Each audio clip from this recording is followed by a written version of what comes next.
गणपति गुरु गौरी गिरा गोस्वामी गिरिजेश सहित शारदा नर्मदा माय हृदय प्रदेश बंदो हनुमत लखन संग रिपुवन भरत सुजान सिया राम जी को नमनो गाऊँ हरि गुण गान सियावर रामचंद्र की जय। नर्मदापुरम सुख्यातम रेवाया दक्षिणे तटे सेवाश्रमे सुराजिता देवी नर्मदायै नमो नमः। बोलिए नर्मदा मैया की जय। अखिलेश्वर महादेव की जय। तो रामचरितमानस के प्रेमी श्रोतागणों, दर्शकों, सज्जनों, आत्मीय जनों, आज प्रताप भानु का प्रसंग आगे देखिए। क्या किया उसने? राक्षस आ गया और जीवनार बनाई। अब देखो, अब जीवनार बन गई है, ब्राह्मणों का न्योता हो गया है। अब क्या हो रहा है आगे? उपरोहित जीवनार बनाई, सरस चार विधि जसी श्रुति गाई। लो भाई, अब इसमें भी भेद आ गया।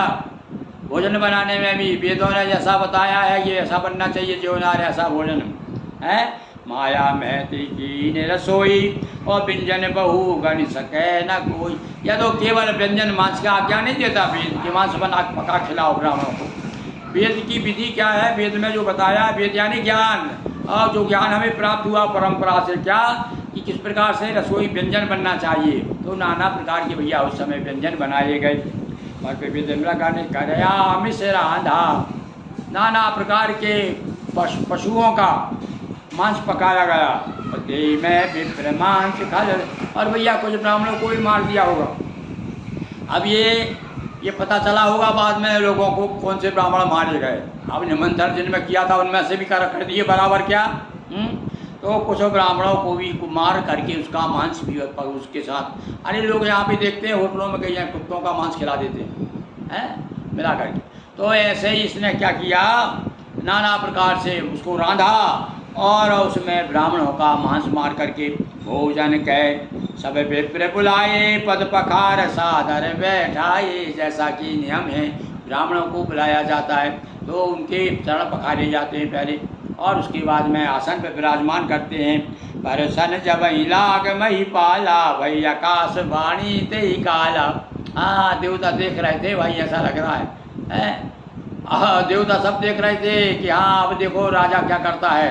तो जब राजा परसने से तैयार हो गया तो आकाशवाणी होती है, विप्रबंध उठ उठ ग्रह जाऊ है, बढ़िया अन्न जनि खाऊ।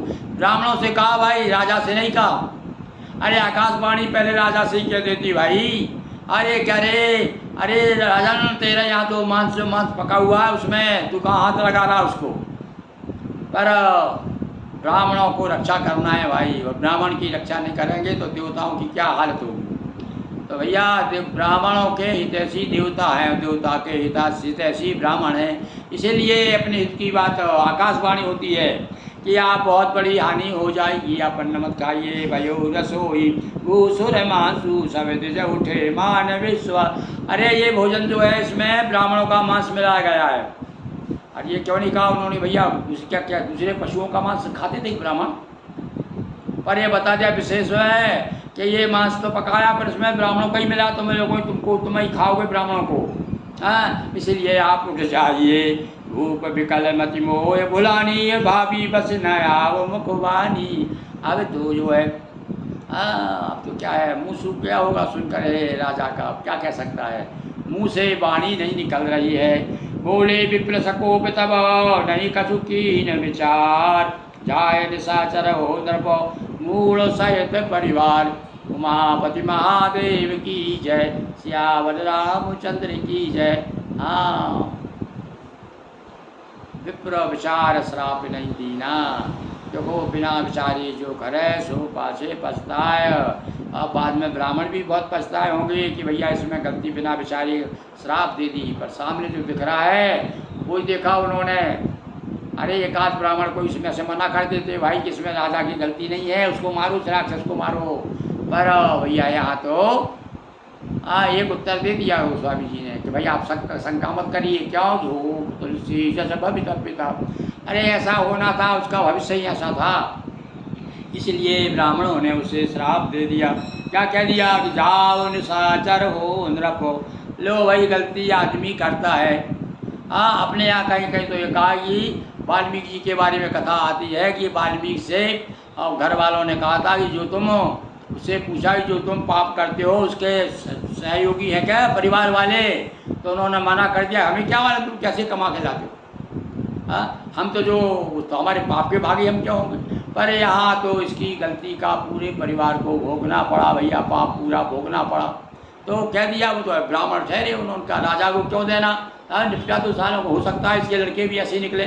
तो कह दिया कि मूढ़ सहित तो परिवार, हे मूर्ख राजन, तू जा राक्षस हो जा। और राक्षस का मतलब जो है कि वो मांसाहारी हो जाएगा। पहली पहचान है राक्षस की, जो भैया मांस खाता है वो ये हमारे वेद के अनुसार और ये रामायण के अनुसार हम नहीं कह रहे, हम उसे राक्षस नहीं कह सकते कि हमको कुछ बुराई मूल थोड़ी लेना आपको मांस खाने वालों से।